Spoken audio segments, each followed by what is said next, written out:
Ba-da-da-ba-ba-do-ba. It's the Loop and Purl Podcast. I think that's pretty good.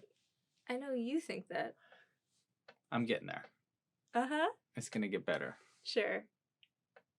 Hello, and welcome to the Loop and Purl Podcast. I'm Loop, but you can call me Louie. And I'm Pearl, but you can call me Jules.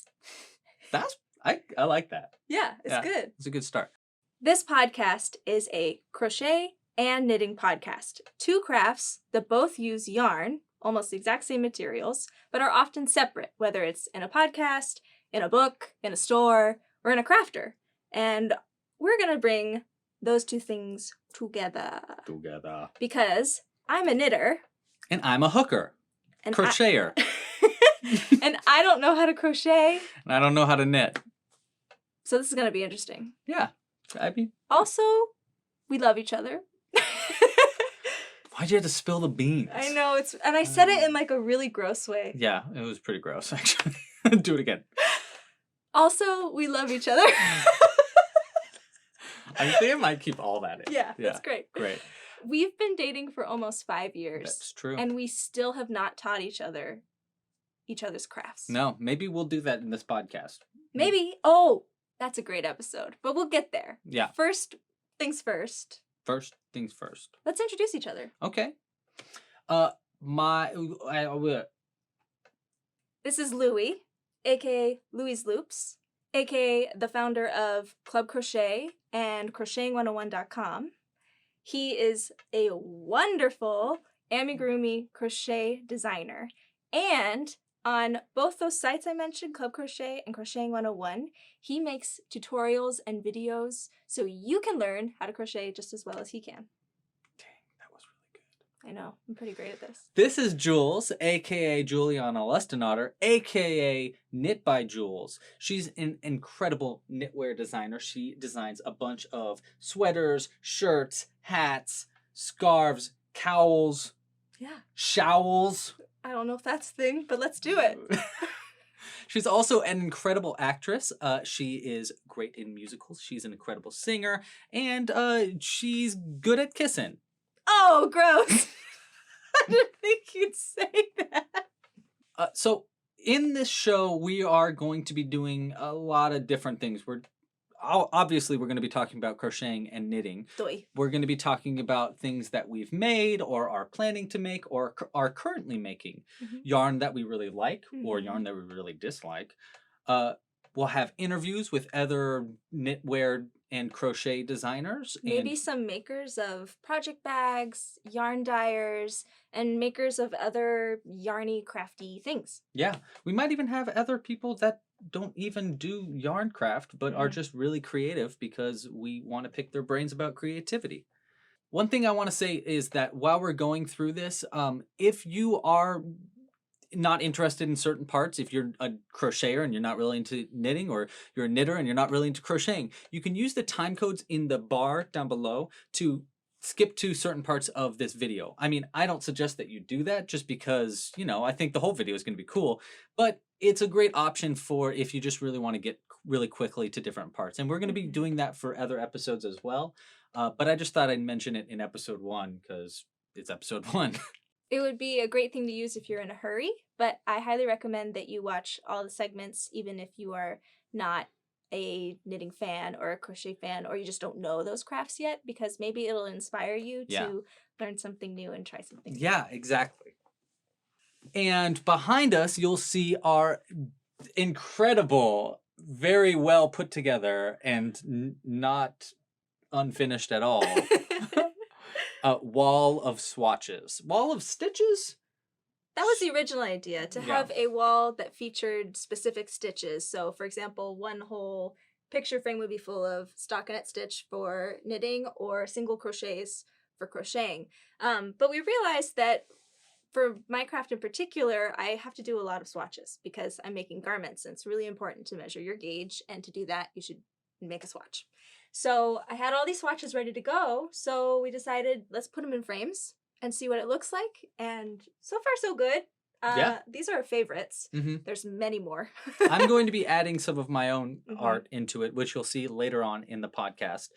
But yeah, I think it's going to be cool to see it grow throughout the podcast. We'll probably be adding one or two throughout each episode. Ideally, yeah. Right now it's all knitting, but we'll get crochet up there for sure. Yeah, definitely. Or else.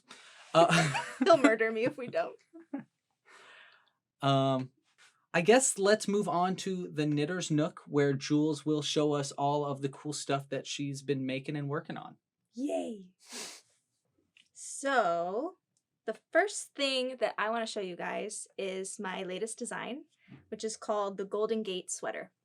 And it's this one right here. Ain't she pretty?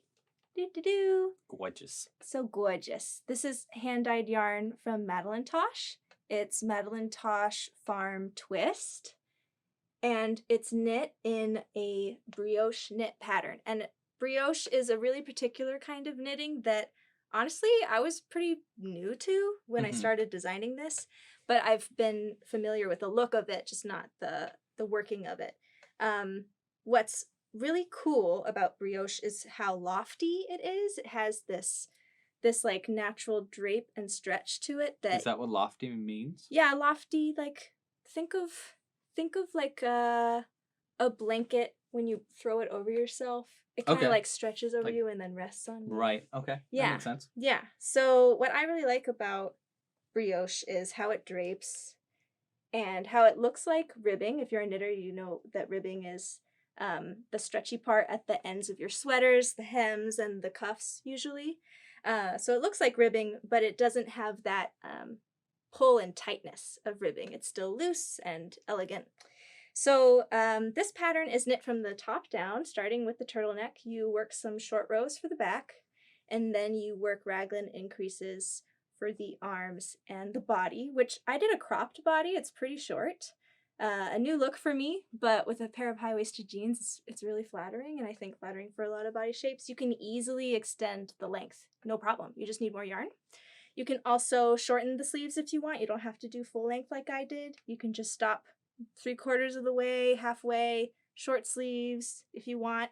Totally fine. One of my testers did short sleeves. It looks pretty cute. Yeah. They've been really experimenting with the colors too, which I like a lot. Yes. You don't have to do one color, though the pattern is written for one color. Brioche is often seen with 2 colors. So if you're an experienced brioche knitter, you could easily turn this into a 2-color brioche pattern with the dominant color on these on the ribbed parts there and the less dominant color in between. We had a test knitter do that with a gray in the non-dominant and rainbow in the dominant. It was super cool. It was like a rainbow fade that came in and out. It was super nice. So this pattern is available on both Ravelry and Lovecrafts. And if you don't use either of those sites, you can message me through my Instagram, Knit by Jules, and we can figure something out with PayPal. Totally fine. So that's my latest design, and I love it. Golden Gate sweater. Yes, and perfect for fall, I gotta say. Yeah, absolutely. Yeah, it looks like November in a sweater. Yeah, I named it after the Golden Gate Bridge because of the colors and the structure here. And our location. We're in San Francisco. Oh yeah, did we not say that? We should have said that earlier. That's okay, they get it. Yeah, we're in San Francisco. And the pictures that I have for the pattern were taken by Life is Cozy, Ksenia. Thank you so much for the photos. At the Golden Gate Bridge, which was really fun, and the coldest day of my life. Yeah, so that's my latest design. Now I want to talk about my latest selfish knit. I'm not always designing. I don't want knitting to be like a chore or something always nagging, like, oh, you got to do this. Yeah, the reason you got into knitting was because it's enjoyable. You want to make things that you want to make. Right, and I want to relax too. Yeah. So for this project, this is my selfish knit. Oh, let's see, here's the front. This is the Solvi sweater by Jennifer Steingass. Also Love Knit Wool and Knit Love Wool. She kind of changes her wording around depending on which site you're on. And it's a pretty straightforward colorwork sweater with 2 colors. Most of her designs are these beautiful Fair Isle knit colorwork yokes, which are really lovely. So like most of her sweaters, you're going to start at the top down and work in the round. So different from my design, it's not a raglan increase, it's a yoke increase. So there's certain parts in the colorwork where you where you increase all the way around, and that's what makes this really nice yoke shape. Yeah. Yeah, you've done a few of her designs in the past, I think, have. right? Yeah. And it's kind of interesting because I could tell that it was her design right from the get-go. She has such a style to her designs. I mean, she uses this kind of like leafy design a lot. She loves leaves, for sure. Yeah. It's nice to have a style. Yeah, you kind of have a lot of a style in some of your designs also, like this one that you're wearing, this sideways kind of look to some of your designs, which I really like. That's something we maybe should talk about in a later episode, is like how did you find your style, or do you have a style, and how do you not get cornered into style? Things like that maybe we'll talk about in the future. I think it'd be a cool topic. Yes. Yeah. Yes, and I love that. Okay, but back to Solvi. She just released the pattern, which I think was released last week. Very, very straightforward if you've ever done a yoke sweater. So that's Solvi. I used Knit Picks Stroll, and I used it in heathered tones. I think this white one is Oyster, and this one was Autumn Heather. So that's my selfish knit. Great. Normally I would talk about my works in progress, but right now all my works in progress are designs that I can't talk about. So instead I'm going to talk about a little bit of stash acquisition, which is pretty common on knitting podcasts, something that we won't do very often. Yeah, that was, so when we were thinking about what we're going to be talking about in this podcast, she brought up stash acquisition, and I was like, whoa, what a word. But it's what a word. What a word.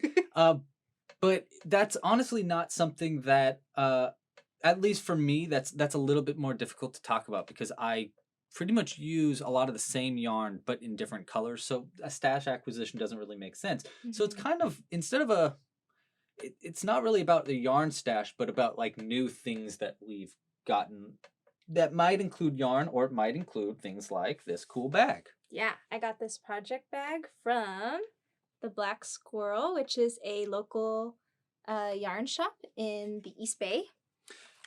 It's really cool because it's actually blacklight reactive. Yeah. Super cool. Yeah, so you can turn on, I mean, obviously we don't have a blacklight with I us. wish we did. That'd be really cool. But it'll like shine. And what's really cool is that the yarn that she got with it is also blacklight reactive. Oh yeah, let me show you. That's the real, it's that's so the real beautiful. Acquisition. This was the reason that I got this whole thing. Like, look at this really beautiful. It's gorgeous. Multi-toned purple. I realized, so I made the Empower cowl, which is a purple cowl, and when I went stash diving for that cowl, I realized I didn't have any purple yarn in my stash. I was so low, and purple's one of my favorite colors. That's why you didn't have any more. I mean, look at us. Look at all this purple. We both are big fans of purple. Yeah, I agree. So yeah, when I saw this, I had to have it, and it's Halloween themed. The colorway is called Sup Witches. I love it. It's that's a good name. I got it in the Viv sock weight, which is 80% superwash merino and 20% nylon. It's meant for socks. I'm honestly probably going to do a shawl with it because I really don't enjoy knitting socks. Yeah, I think. Yeah. I have never seen you make socks personally. Once, Tim. I made Tim socks. Oh, that's right. They were actually purple. They were purple. That is true. Anyway, so Black Squirrel, a wonderful store. And the parts of the skein that are blacklight reactive are the green tones. I'm going to bring it up really, really close. I hope it focuses on that. Those greens just like pop. Yeah, I really wish we thought about getting a blacklight for just to show them off. I know. Also, she was really sweet to include some stickers. She has a blacklight reactive sticker. Oh, it's glow in the dark, right? It does look glow in the dark. It might be both. Usually glow in the dark is also blacklight reactive.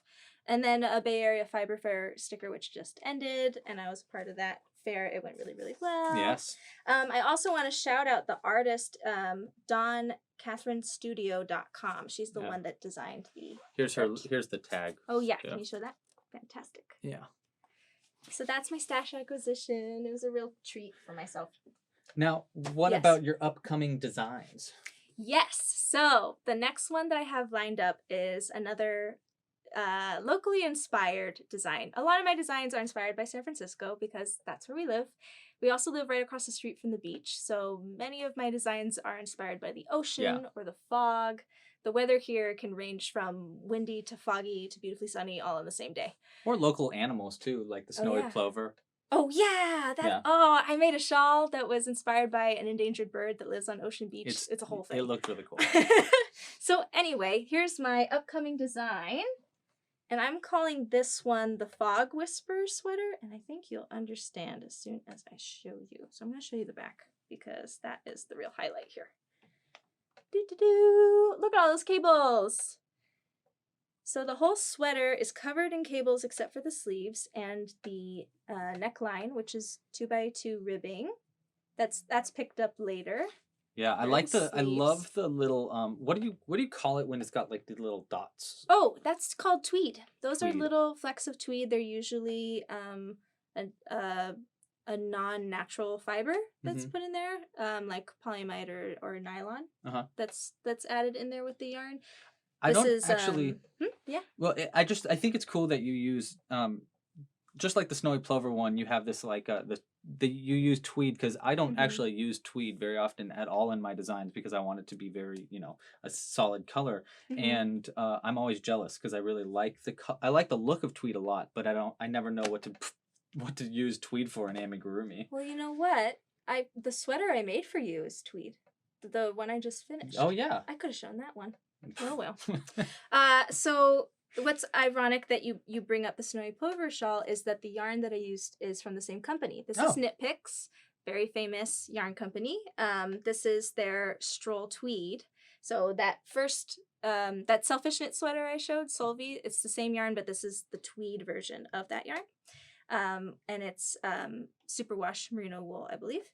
But with the tweed, I think there's a little bit of nylon in there. I have to double check that. I'll put that in the show notes. And for the snowy plover shawl, I use their Aran weight version of this yarn. Right. And the color is really similar, not quite the same. But yeah, so this pattern... It's a little bit more white. Yeah, I used a whiter tone than in this sample. This pattern is scheduled to come out mid-November on Ravelry and Lovecrafts, a self-published pattern of mine. Sizes are going to range from, I believe, 32-inch bust to 64-inch bust. I got to also double check that and add that to the show notes. What I love about it, I'm just going to put it on over this thing because screw it. What I love about it are the cables and how they take over.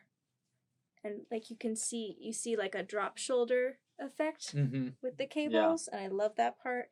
And the shawl collar being folded over, while the fabric itself is still really lightweight because this is a finger. Yeah, it's like super lightweight. Yeah, so it's going to be the perfect layer to just throw on before we walk out on the beach on a foggy day. Yeah, totally. Exactly what you want it for. You'll disappear into the fog. I know. Yeah. And you can roll up the sleeves a little bit so you don't have to have full length sleeves either. So that'll be coming out next month, and I'm super excited. My test knitters are doing great work so far. Cool. Yeah, I think that's it for me. Great. My turn. Next up, we're going to the Crochet Corner. I know, it's so cheesy. I like it, actually. That's great. Next up. So the first thing that I want to talk about is my new designs. So one thing is, for Halloween, I always like to do a lot of designs because it's just, I don't know, Halloween's just really inspiring for me. So I make a lot of different things. He also likes to make like creepy things. Yes, so that's it happens true. To fall, like it works in Halloween, but he does it year round. Yeah. You're saying my crochet is creepy? I'm saying the orcs you make are creepy. They're not creepy, they're cute. Well, anyhow, the main thing that I've been working on this month is little finger puppet. There we go. Finger puppet amigurumi. And I've actually come out with these patterns in the past. Wait, let me see. Yeah. Look at these eyes. Yeah, they're painted with, they're actually just painted with... nail polish? No, white. Oh, white out. Right. Yeah, because it's the quickest way to get it to dry, so I don't have to like sit it and let it sit. Is that his mouth? Yeah, that's his mouth. He's got a kind of like a droopy He's got mouth a droopy mouth. Look at that. Yeah. So I have a bunch of different design ones. Here's a little Frankenstein. I call him Frankie. I mean, because obviously his name is really called the monster. There's a witch. All little finger puppets. There is a vampire. And these are all designs that I have made in the past. They were actually some of the first designs that I came out with on my website, Club Crochet. But this month I wanted to add a few more and incorporate a brand new thing that I've been designing that I think is really going to improve the way that I explain crochet stitches. Because one thing about these is, where did that zombie go? Oh, I'm sorry, I stole it. Oh, There you good. go. So if you look at this design, there's obviously a lot of different color changes incorporated in it. And that was something that was really hard for me to explain in my patterns. I was doing it with written words and it was just complicated. And weren't you like putting that color over the word too to help people Yeah. keep track? Like that text was red or that, and then the next was blue. It was not only a lot for me to design, but it was also just really difficult to recreate.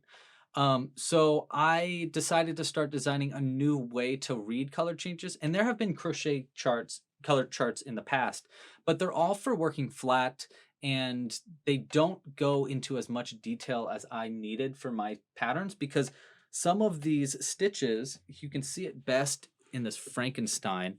A lot of these stitches are done. I'm holding it upside down because that's actually how you crochet it. You make it from top to bottom. And you can see this round right here where it's split between brown and green. That is done with something I call half color changes, where the top of the stitch is one color and the bottom is another. And what? Yeah, it's kind of really hard to explain, especially with the past color charts that I've been following. So, you can't do that in knitting. That's not a thing. Oh, really? You can't do that. Oh, that's no, a stitch, cool. If you're gonna, the only way you can do that is if your yarn changes color. Oh. In a stitch. Wow, I didn't know that. Yeah. Yeah. I find it really, really useful in my patterns, especially when I'm making stuff that's this tiny and I need to fit a lot of design into it. So past color charts for crocheting didn't really have the ability to explain that and to explain what stitch I'm doing because I'm switching up stitches. I'm using bobble stitches and stuff as well. So I designed a brand new way to read these color charts that I think is really, really cool. I think it's like, I don't know, I'm just super excited about it. And what's really cool is that in the color charts that I've been making, all the little squares that each explain a different stitch are all actually check marks. So you can quickly go from and just check mark each of the stitches as you're going so you can keep track really, really easy. So this month, instead of doing too many original patterns, which usually I come out with at least one or two, which I still am coming out with one or two original patterns, but I'm also incorporating my color charts into like all these amigurumi patterns. So it's actually been a lot of work. Yeah, you have to go back on everything. Everything. Wow. Yeah, I had to redesign all these past patterns, and I'm sending all the new designs to all the past people that have purchased the pattern too. Mm-hmm. It's been a lot of work. I'm very tired. And then but worth it, right? Oh yeah, absolutely. Yeah. I mean, I can remake one of these in like 15 to 30 minutes now, whereas before it would take me like an hour. So now we have 2, if not 3 or 4 in our house. Oh my gosh, yeah, they're everywhere. And these are the 2 new designs that I haven't finished just yet, but they're about to be on the website. I better hurry because it's almost the end of the month. Yeah. But there's a little mummy, which I thought was pretty cool. I did like some cool design for the yarn there. So and then cool. A little swamp monster. I love him because, okay, did you want that to be a nose, a mouth, or a mustache? Yeah, because so I see a mustache, and I love it. Yeah, she said that she thinks that little is a mustache. It's supposed to be like gills, like his mouth gills, like an old-fashioned like swamp monster kind of design. Know what's near the mouth? A mustache. It's true. I must ask you a question. Yes, what is your question? Can I just pretend it's a mustache? Sure, you can just pretend it's a mustache.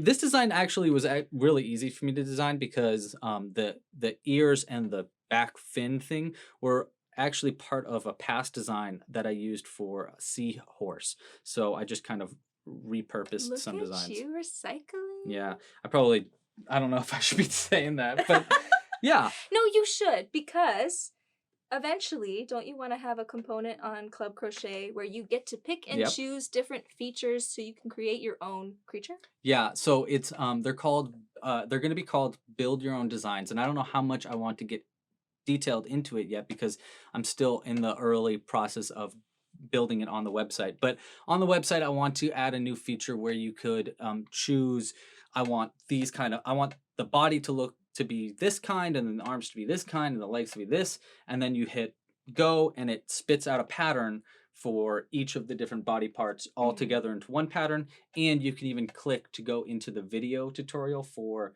those things, because I do a video tutorial for every single pattern on my website, which is also why this month has been very exhausting. Are you gonna have a mustache section?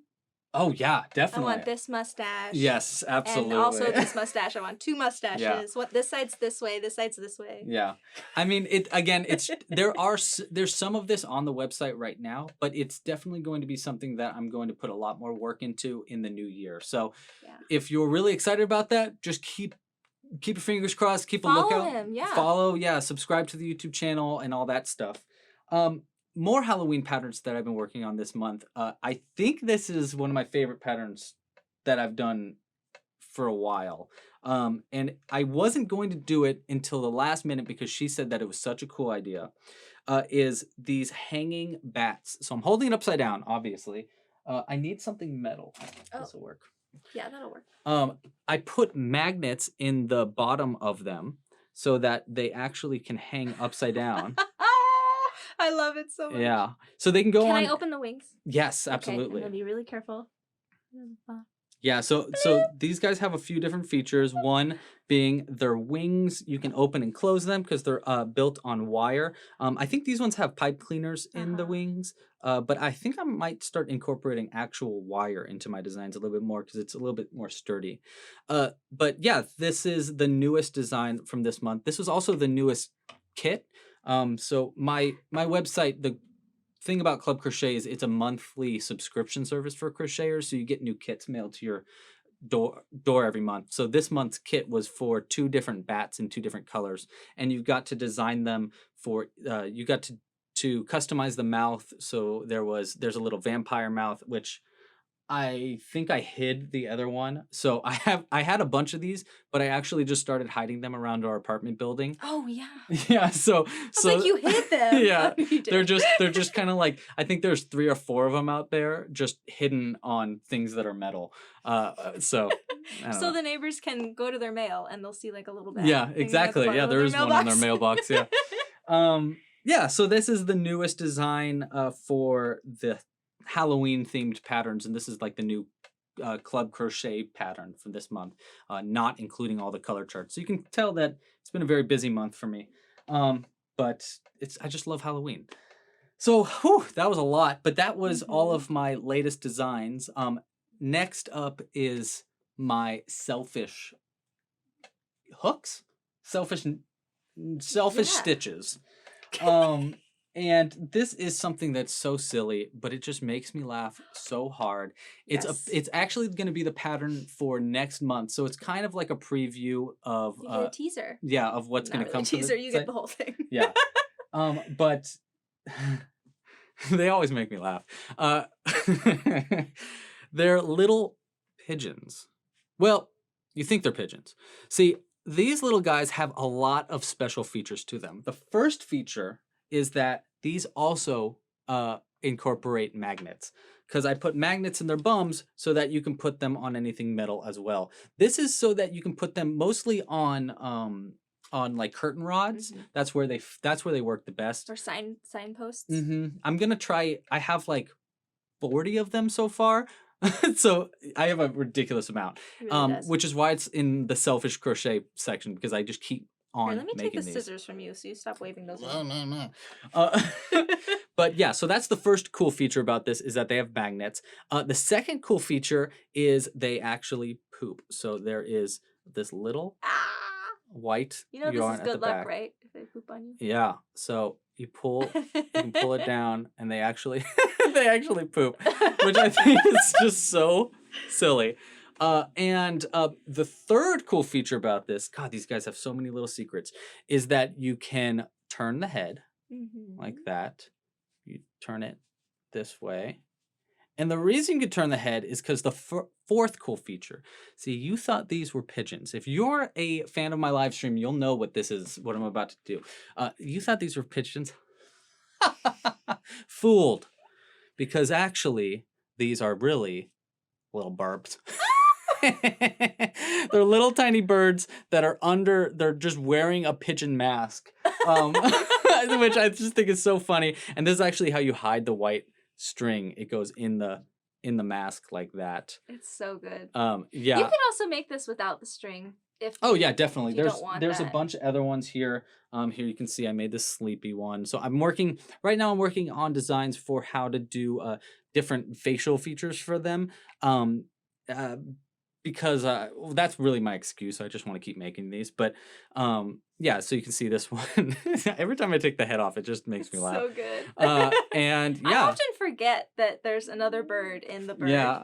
Because when I look at these, I think of the game, Fall Guys.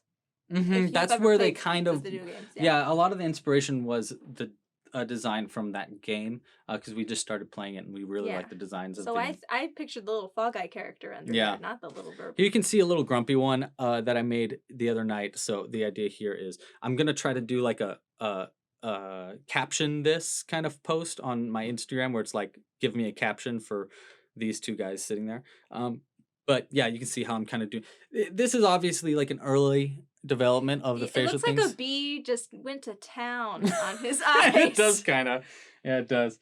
And then here is my other selfish crochet one. I always think about the one line from Jurassic Park when I show this guy because Yeah, but your scientists were so preoccupied with whether or not they could, they didn't stop to think if they should. This is long pigeon. It's very long and obviously not a pigeon.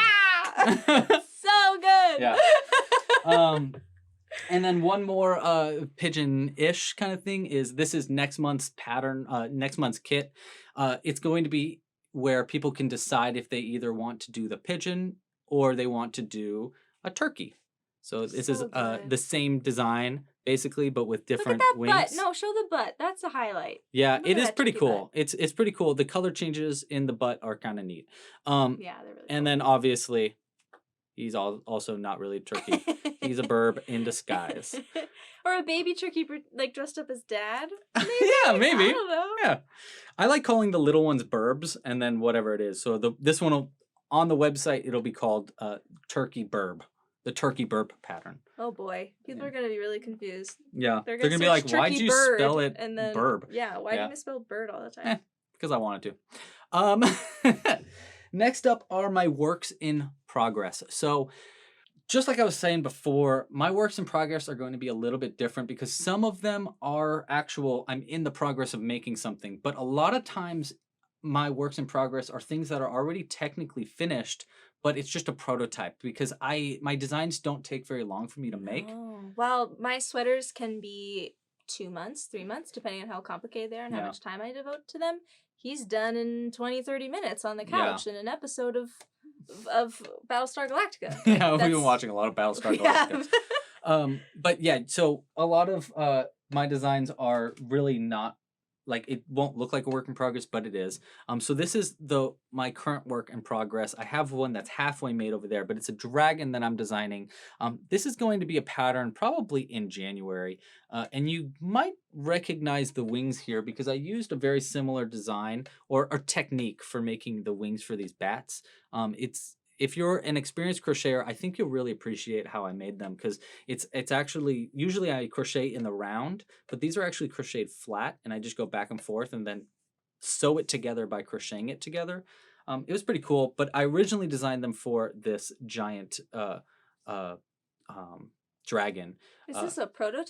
Yeah, this is a prototype. The reason why this is really a prototype is because you might notice the legs look kind of weird. I just used bobble stitches for it. A little stumpy. Yeah. So I have another design now where I've added actually crochet parts for that you would sew on for the legs. It's just that a lot of my patterns I don't like to sew together. If I can avoid sewing stuff together, I totally go for it. Knitters hate it too. Seaming, grafting, not fun. Yeah, but this guy obviously has a lot of pieces that are sewn together. I just couldn't get away with it. You kind of need the structure. And there's also everything's like got wire in it, so you can bend things in however So you want. cool. But yeah, a good example of ones where you don't have to sew them together are these pod people. That's what I call these guys, are pod people. Little pod. Yeah, people. they're just made in one piece, so you never have to sew anything together. I really like that. And then the other work in progress that I'd like to share is my design that's going to be for our wall here. It's not done yet, hence the work in progress. But I'm designing a more three-dimensional art with my amigurumi. So actually, could Yeah. you hold up Sure. this? I'll So be the Diana. idea here, Should we go a little forward? yeah, Okay. like yeah, Oh, like right wait, there. Wait there. Yeah, right there's fine. So this is all crochet. These are actually all half double crochets. You can't really tell because of the color. But the idea is going to be, we're going to have a spaceship that's going to be three-dimensional on it. I'm going to stick a needle out so that it's actually sticking out from the wall. So yeah, so I've got like a little design for a rocket ship. This was created as part of a video game that I was working on where everything was stop motion crochet. I still might be working on it in the future. I don't know. That's also a work in progress. That is a work in progress, yeah. But you can see it's kind of like this thing can spin around and stuff.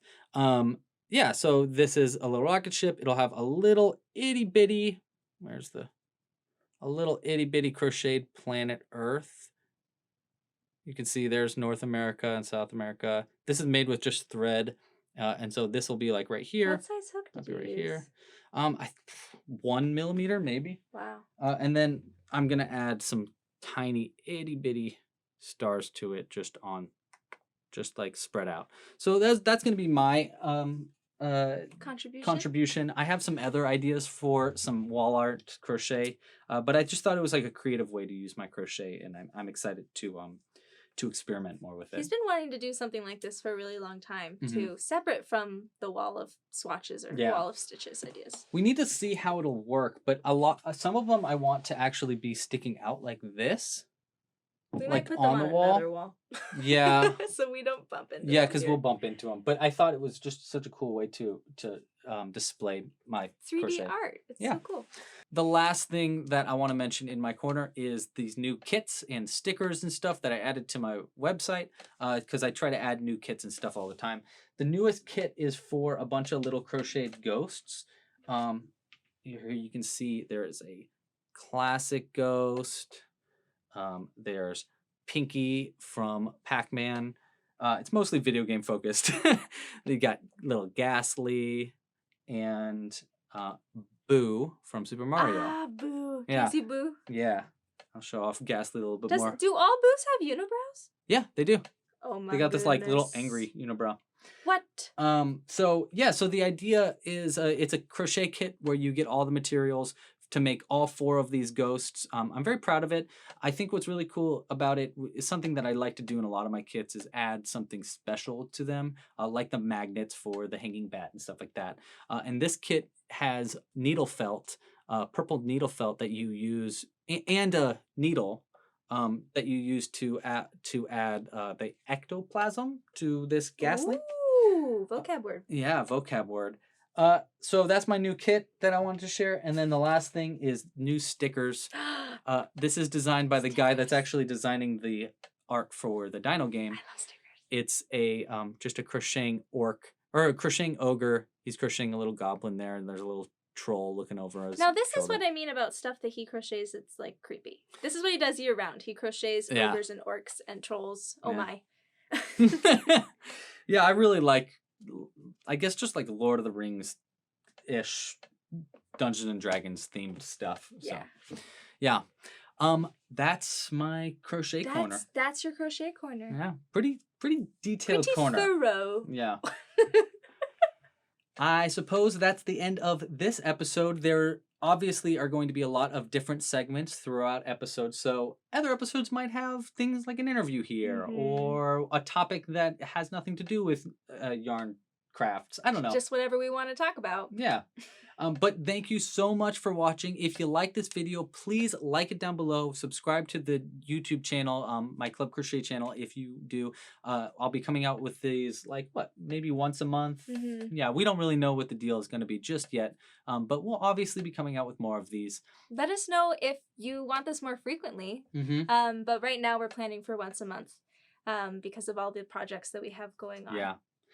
And if you really like it, please share it with a friend. That would really help us go further, and especially in the beginning of this podcast. What else? Well, everything that we talked about today, all the yarn that we talked about, designs, colorways, where you can get the designs, all of that is going to be included in the description below. So if you have any questions, please look there first, and then you can message us with any other questions or leave them in the comments below. Yeah, feel free to comment down below. We'll be obviously looking at them and replying to any comments that you might have. And yeah, I suppose that's that. Follow him at Louie's Loops on Instagram. Follow her at Knit by Jules on Instagram. And we'll see you next time. Yeah. Pasta la pizza and happy hooking. And happy knitting. All right. Bye. Bye.